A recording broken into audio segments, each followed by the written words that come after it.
Go. This is the last video for intermediate and advanced virtual puppy class on Wednesday, March 18th, and we're going to talk about settle. And so I can do this from a seated position, or I can do this down on the floor with my dog, whatever you are more comfortable with. I'm going to show it first from a seated position. And so my dog is already laying down in a good position because he is rolled onto one of his hips. And so he is rolled onto his left hip. Some dogs, most dogs have a preference of which hip they like to roll onto. If I need to get my dog into a rolled hip, if I get him standing and then in a down, this is called a sphinx position, so his hips are directly underneath him right now.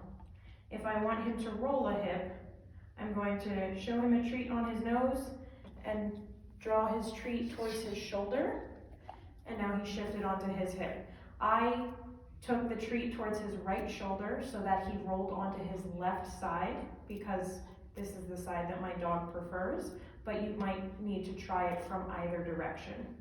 And so he is now in a good position to start settle.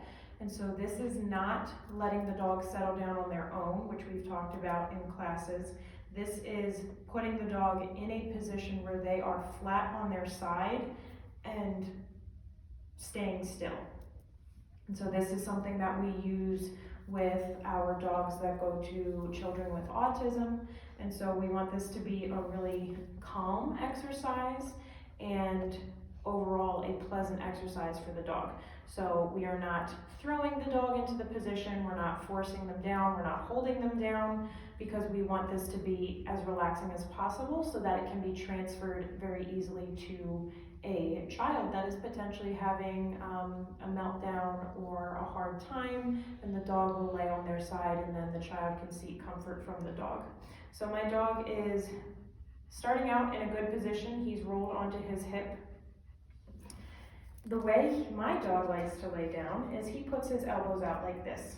And so what I need to do is get his elbows tucked so that he can roll easily onto his side. So I'm going to get him in a down again. Down. Good boy. Rolled onto the left side. Good boy.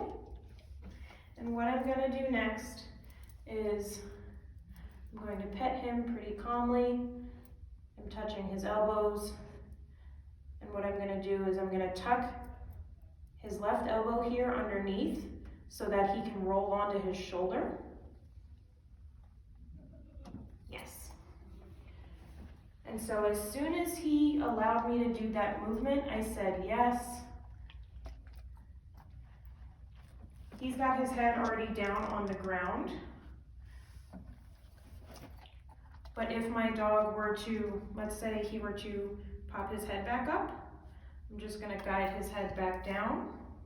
I can ask him to wait, or I can put a treat right here and say leave it.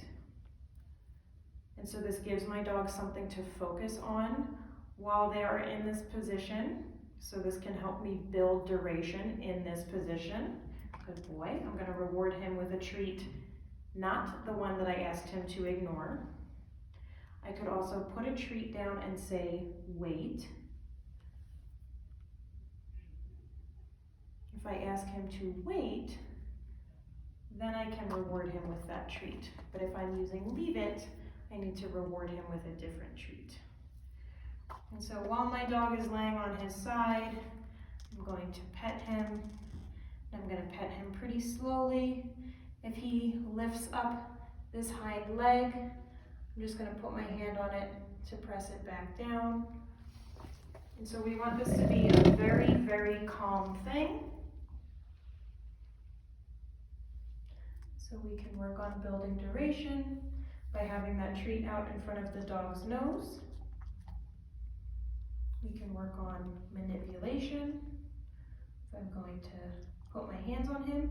If I do something strange, like moving his shoulder, yes, I'm going to make sure I reward him when I do that weird thing.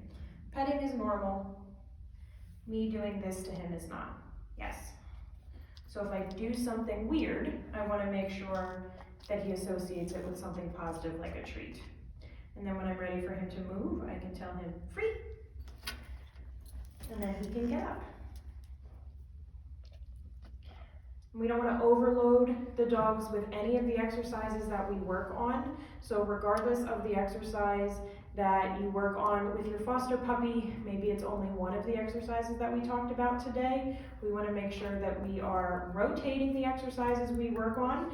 We give the dogs lots of breaks so that they don't get burned out and so that training is still fun for them. And that is the end of our last video for our virtual puppy class.